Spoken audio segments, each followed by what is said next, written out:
So apparently, you can subscribe to the WWE Network for only $9.99 a month. I don't even know where to begin.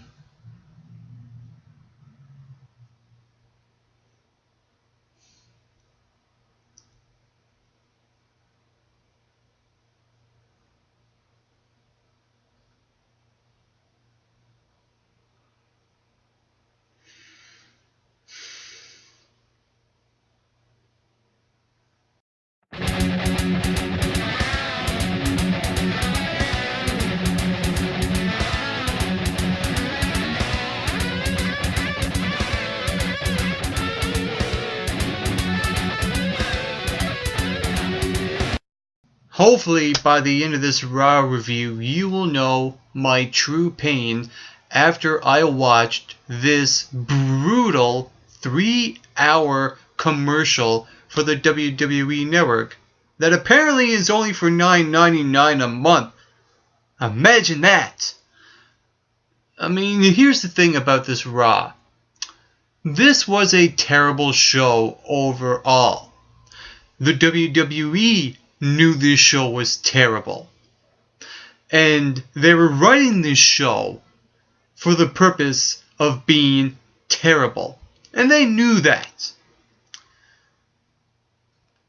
Here's the thing. If you want to put on a terrible show, at least make it entertaining and not painful. I mean, if you're going to keep plugging the $9.99, $9.99, $9.99, $9.99 over and over and over, at least do it in an entertaining way.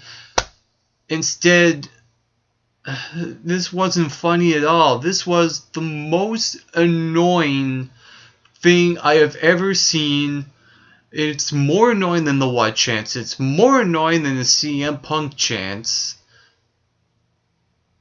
This just beats every annoying thing that the WWE has ever done. This was plain out garbage. I mean, it's no surprise that the show kicks off with the Authority week after week after week for the past 100 weeks. I don't even know how far back it goes of how the WWE kicks off with the Authority. It's ridiculous. Mix it up. Change it. Do a match instead of doing a promo. For God's sakes, WWE, here you have Triple H, Stephanie, Kane, Randy Orton, and Seth Rollins all come out and they do their spiel. Triple H talks about what the matches are going to be, and apparently you can go back and relive their matches on the network for only $9.99 a month. And they kept referencing this over and over and over. Stephanie talks about the contract signing coming up. And they talk about the $9.99 a month, blah, blah, frickety, blah. And here I'm thinking, already they gave us way too many plugs in the first segment, and that was the tone that set this show. And I knew right after this segment that the commentators were going to jump all over the $9.99, $9.99. They even held up a sign that said $9.99. This was ridiculous.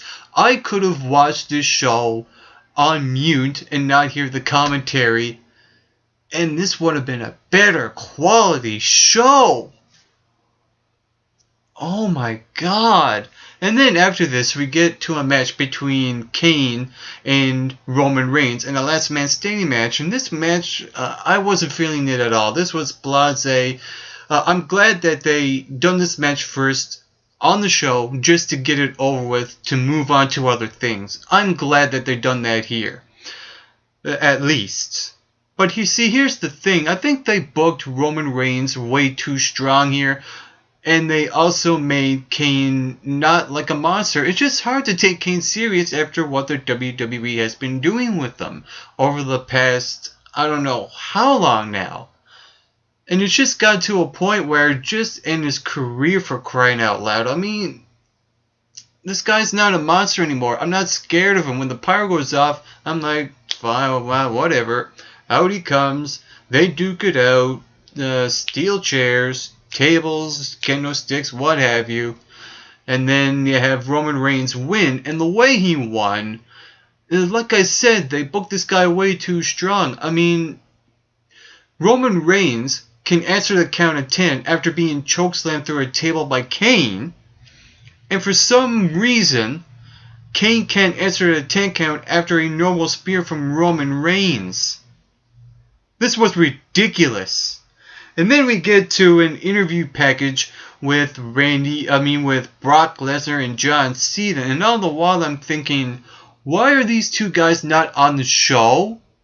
I mean, here you have your WWE champion and the challenger, and they're not even on the frickin' show. What do? They have an interview segment. Now, don't get me wrong. I like Brock Lesnar in this format where he's sitting down in an interview style, just shooting his mouth off, blood, sweat, puke, blah, blah, blah. He's a great shooter, in my opinion.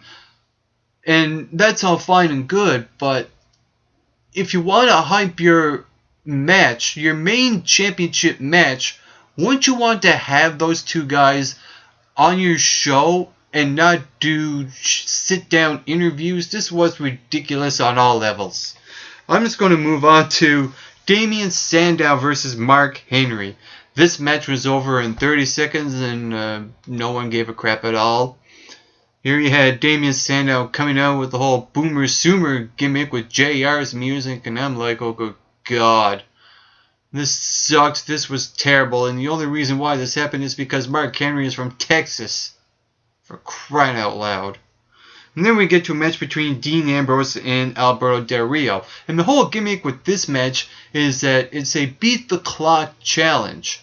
And this was pretty much of a given that Dean Ambrose was going to win his match and Seth Rollins later on, going into their respective matches. I knew that going in, so yeah, predictability. Already there. And here's the thing though. This match was 15 minutes and 42 seconds. Now, even though I thought these two actually put on a good performance in the ring, and Dean Ambrose was selling this match very well, this didn't need to be 15 minutes and 42 seconds long. This could have been 8 minutes and still carry a solid type of match where you just got to the point instead of beating around the bush. Oh, and it makes perfect sense to have a commercial break in the middle of a beat the clock match. Yeah, good one, WWE. And then we get to the Rusev versus Sin Cara, which apparently happened on the WWE app. Oh, how the mighty have fallen.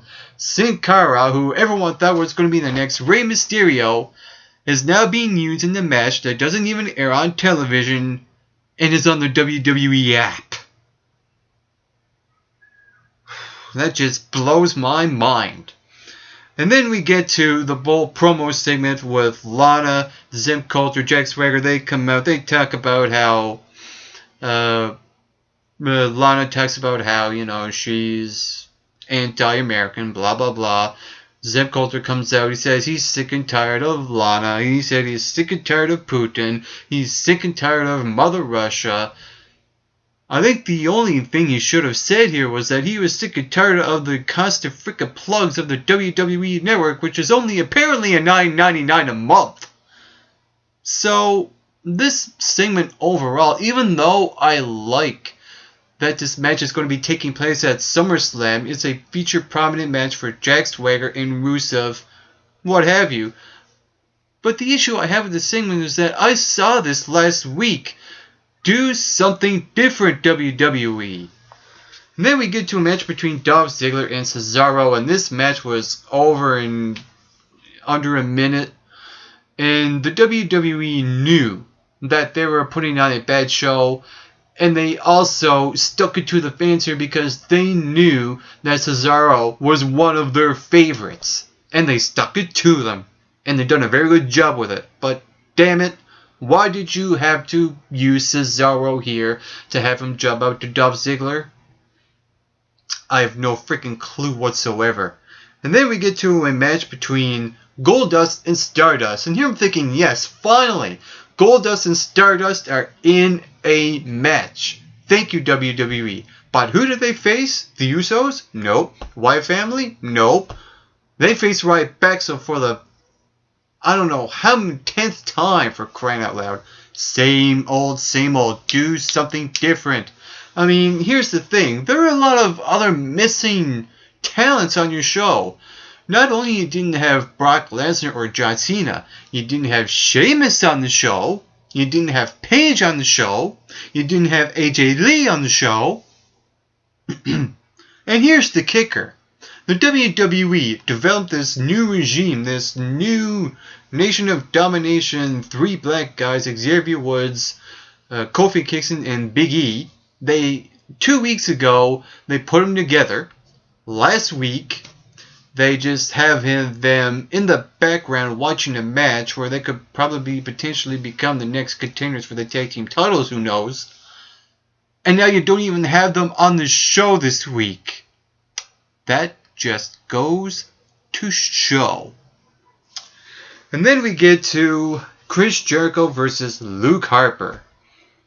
And the whole gimmick of this match is that if Harper loses, he's banned from ringside, which I'm all fine and good for. If Bray Wyatt is going to beat Chris Jericho at SummerSlam, at least have him win clean and not have another 3-on-1 interference like they've done with John Cena at Extreme Rules Payback in WrestleMania. At least give him a signature victory clean. I hope they do that here with Bray Wyatt, but good Jesus. Here's the thing. I mean, we saw a backstage promo with Bray Wyatt later on, and all the while I'm thinking that it just seems like the WWE or Bray Wyatt or Chris Jericho is not getting their creative juices flowing.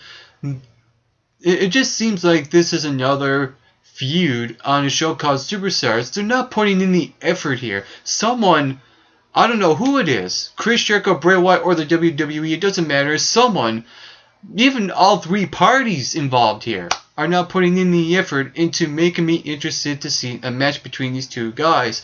Why can't they do this? Why can't they do that? Why can't they go here? Why can't Bray Wyatt have a great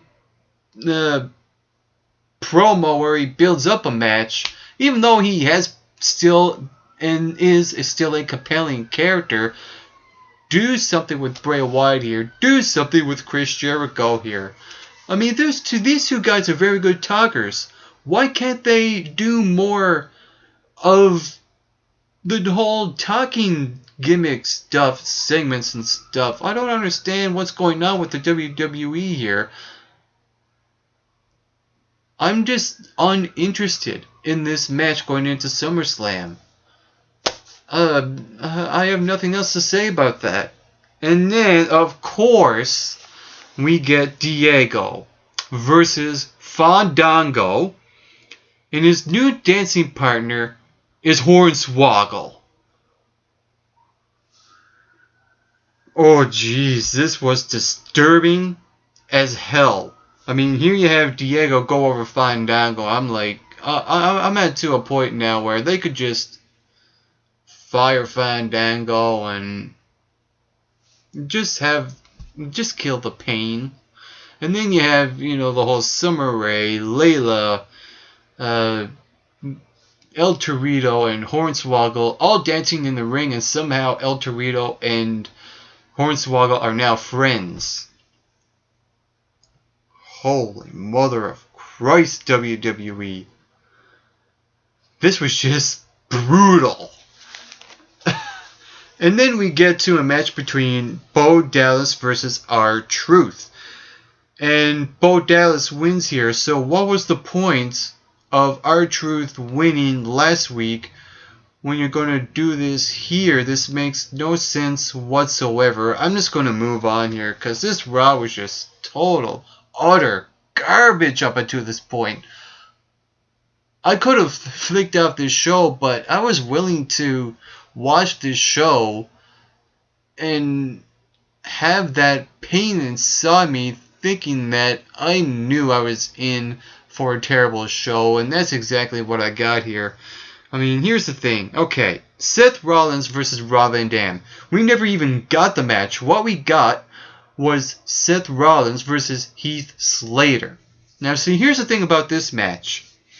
What happened was that here you had Dean Ambrose come out and do all the antics at ringside, putting popcorn in Seth Rollins' briefcase, tearing up the contract, and pouring pop in it, which was all well and good, I thought. Dean Ambrose was really entertaining here. He was cracking me up. He was doing really cool things here.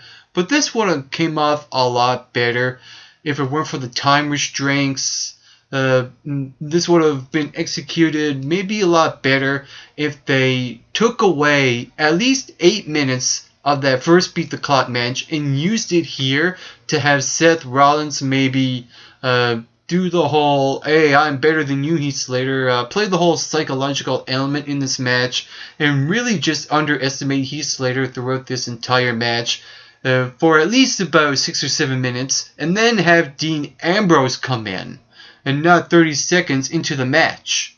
That's what I would have done differently. So overall, this was really hit and miss for this main event. Here you have Heath Slater go over, a WWE resident jobber going over a possible future WWE World Heavyweight Champion. Just let that sink in. And then we get to, I probably should have paused that a lot more, but I'm just going to get to the main segment on this show. And there was the contract signing with Stephanie McMahon and Brie Bella. Now, I thought Brie Bella was actually not half bad here in this promo. She felt a lot more comfortable on the mic. I like that she was using different words in her trash talking. It wasn't just using the word bitch over and over and over. She was using different words that kind of helped this last segment on this show. And even though Brie really improved on the mic, she's nowhere in the league of Stephanie McMahon. Everyone else is here. Stephanie is way up here. And all this talk about Triple H being the best heel on the show, not even close to Stephanie. Stephanie is way up there on the totem pole when it comes to one of the best heel on the show. It's not Triple H, it's Stephanie McMahon. Get that right. But moving on, I thought this segment was not half bad. Here you have the Stephanie at the end nailing the pedigree on Nikki Bella and then Brie Bella. Well executed pedigrees, I might add. It's like she was taking lessons from God himself. So overall, I thought this segment was the only good thing on this show. Maybe a part of the other couple of matches that happened on the show, but oh man, this show overall was painful to the purest form of the word painful. This was an infomercial, a 3-hour infomercial of plugging the network, which apparently is only $9.99 a month. This Raw sucked. I want my 3 hours back. If I paid for this Raw for $9.99, I want my $9.99 back. That's all I gotta say about this Raw. And if you somehow managed to watch this 3 hours of pain, what did you think about it? Comment below, let me know. While you're at it, you can hit that subscribe button down below this video. You can also follow MRB Wrestling on Twitter. And you can like us on Facebook at the Mick Rock and Bolt Wrestling Review Show. And on a final note to all you viewers watching, make sure to subscribe to the WWE Network, which is only $9.99 a month. And get plenty of rest, and always do your best.